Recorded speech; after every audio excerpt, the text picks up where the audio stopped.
get into my discussion. So what I'm going to do is really talk about mobile experiences. So at Adobe, we've been helping customers around the world for many years with digital experiences. Increasingly, those experiences are mobile.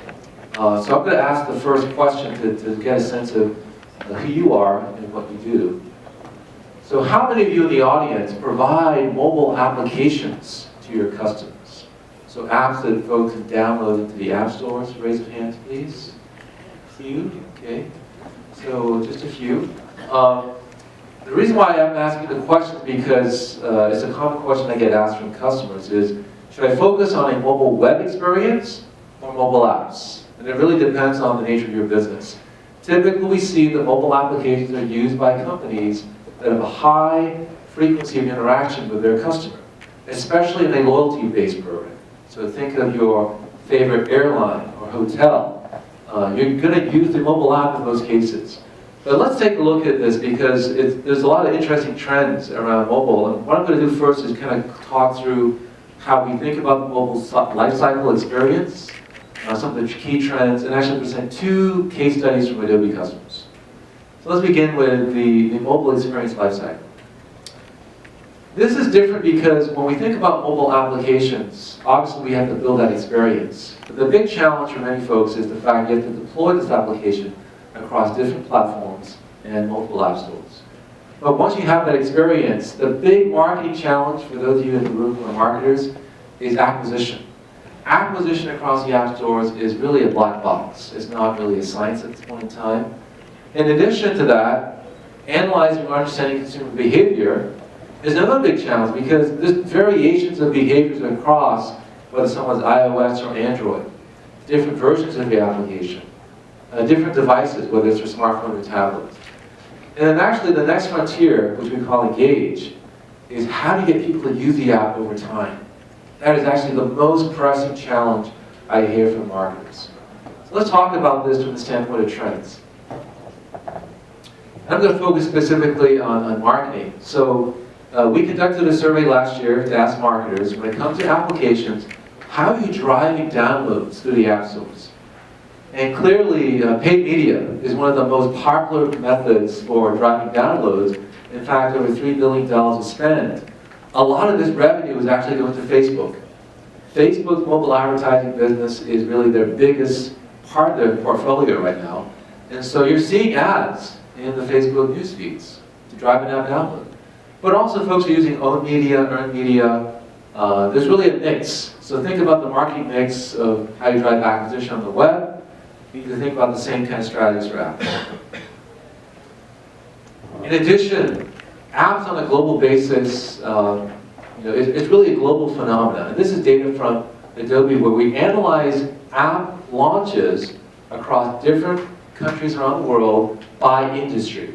Okay, so this is actually not Facebook or Twitter. This is media companies, financial services companies, retail companies. And we see across the board that consumers are launching apps increasingly over time.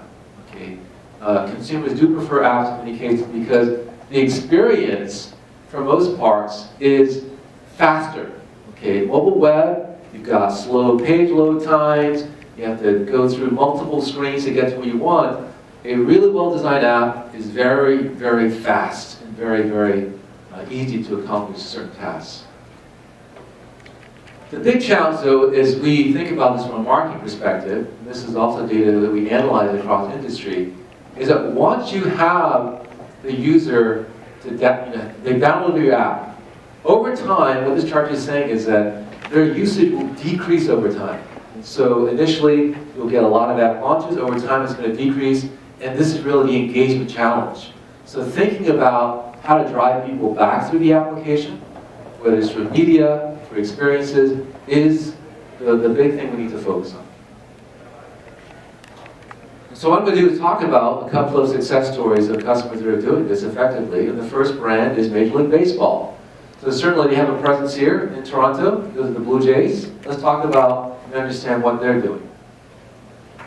So Major League Baseball provides fundamentally two applications. The first one is called Ballpark, and that is for when you're in the stadium. You have tickets. You can manage your tickets through the application. You can manage seating upgrades, what kind of food you want to order. So it's really the in-stadium experience, ballpark.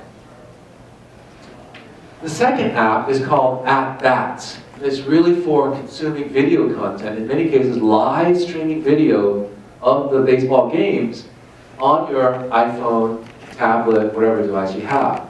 And so this is something that typically people are using this when they're not at the stadium. They're at home, they're watching the game live. Now, because Major League Baseball partners with all the various clubs and stadiums around the country, they have the ability to use location in a very interesting way. Let's talk about how they're using location. So specifically what Major League Baseball does, and this is actually just a little map of Rogers Center, where the Blue Jays play, but they're mapping out every stadium and they're defining the latitude and longitude of that location across the Americas. What they're doing is this. When you launch their mobile apps in stadium, they're capturing that information to see that you are actually using the app within the physical stadium. So what does this allow you to do? Well, you can get these types of metrics. You're first seeing in the first column the announced attendance, the physical attendance in the stadium. But the right-hand column is the new data. This is basically saying what percentage of the people in the stadium were using the mobile app at the same time. And you can see some very interesting insights by the various teams. So Team A, 17% of that audience is using the app within the stadium. However, Team C is at 8%. So you're going to be asking questions. They're asking questions about why. Why is the audience different? Are they not aware of the app? Are there different patterns of behavior? As a media company, and baseball is a media business, it's really driven by advertising. Okay, so the more that you're actually using the app, the more money they make as a media enterprise. So by providing this data to their clubs, they're seeing this. They're understanding how fans are consuming content within the stadium, able to identify those fans who are attending road games, and there's some key metrics here. So 3 million visits to the mobile apps within the ballpark. 74% of the users are watching video highlights. And these video highlights are not just for the current team, not just for the Blue Jays, but also checking other teams. Okay, so there's other additional behaviors here that they're able to understand by capturing the location data. So that was Major League Baseball. Let's now switch gears to talk about Walgreens. Walgreens is a retail pharmacy in the US, very similar to Shoppers Drug Mart here in Canada. Okay, what are they doing with their mobile apps? Well, the first thing is that anyone who's delivering applications realizes that it's really a situation you've got multiple versions of the application over time. So basically, over time, Walgreens is innovating by updating the version of the app across different platforms. Now, the challenge is this. How do I communicate to the consumer that they need to upgrade the app because they're using an older version? And they're doing this by using a feature called in-app messaging. The way in-app messaging works is this. When you launch the app, the Walgreens app, they're going to pop this message on your screen. And basically, it's detecting the current version of your app, version 5.3. It's basically saying, Mr. Customer, Ms. Customer, certain features may not work correctly with this version. We highly encourage you to upgrade to the next version. Okay, so this is actually not marketing. It's actually a message to encourage a better experience. And what they're seeing through the data is that 80% of the users upgrade their application when they see this message, which leads to a lot of benefits for Walgreens because that means that their product team, their developers, their engineering teams don't have to focus on all those legacy versions. They can move people to the latest version. It minimizes their support effort, but also for the consumer, it gives you a better experience. The other way they're using in-app messaging is to notify customers about special extended hours. So over Thanksgiving and Christmas, their stores have different hours. So when the consumer launches the app, it can immediately see that there's additional hours of operation. Again, this is less about marketing and more about notifying the consumer about operational information. Another way they're using in-app messaging is also very educational. So with their applications, they're constantly introducing new features. There's a specific feature they're trying to help highlight around prescriptions. So one of the key use cases to the app as a consumer is you have prescriptions and you need to manage those prescriptions. So they're basically saying here, there's a new capability, go to this place in the app to get access to that feature. This is a very common use case because you're constantly innovating and providing new functionality, but if you don't tell people about it, they won't know. And then the last few use cases I'll talk about, and then these are really, again, less about marketing and more about, in this case, customer service. They're using push notifications. So typically a push notification is delivered to you on a device, you'll see it on the home screen. But these are actually very, very unique because within the Chicago area, they've also created geofences around some of their Chicago stores. And this push notification will appear when you leave the physical store. Okay. The reason why they're doing this is to engage in your experience, okay, to quickly get a pulse check. But also, many retail stores on the receipt, at the bottom of the receipt, they say, please fill out this survey. Or go online, call a phone number. Very low response rate. Okay. This notification on the home screen, very high response rate. And the reason for that is this. They're using a capability with the push that's called an actionable notification. So notifications can be actionable, and there's two responses here. There's sad face, emoticon, and happy face, emoticon. Okay. Happy face, they're going to assume you had a good experience. Sad face will actually open up a little screen that says, can we follow up with you? Do you want to provide your email or phone number? Can we follow up and see what happened in the store that was a bad experience for you?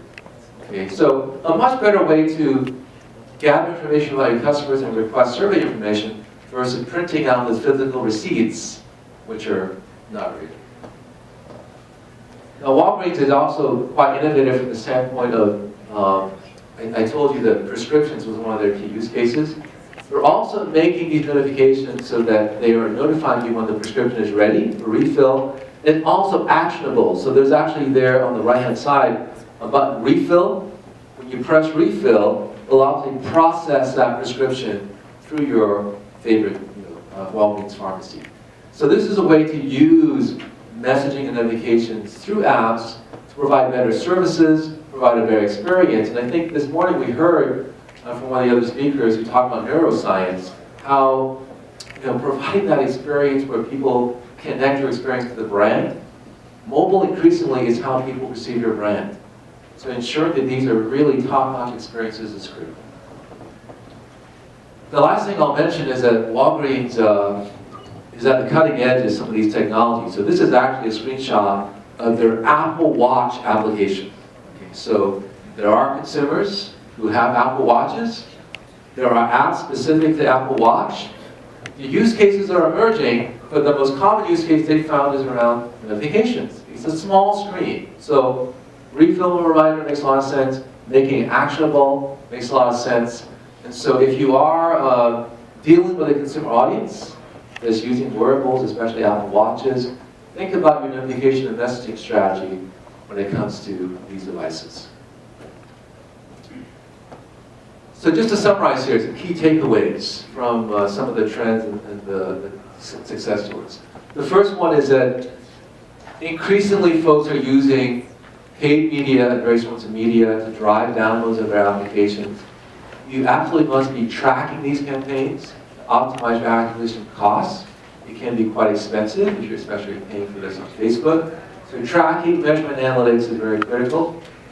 The second key takeaway is if you have any physical stores or physical venues, analyzing behavior based on location can really lead to some new insights and really help to expand how you're thinking about consumer behavior. Because I think with Major League Baseball, before they were collecting this location data, they just assumed that people were watching the game.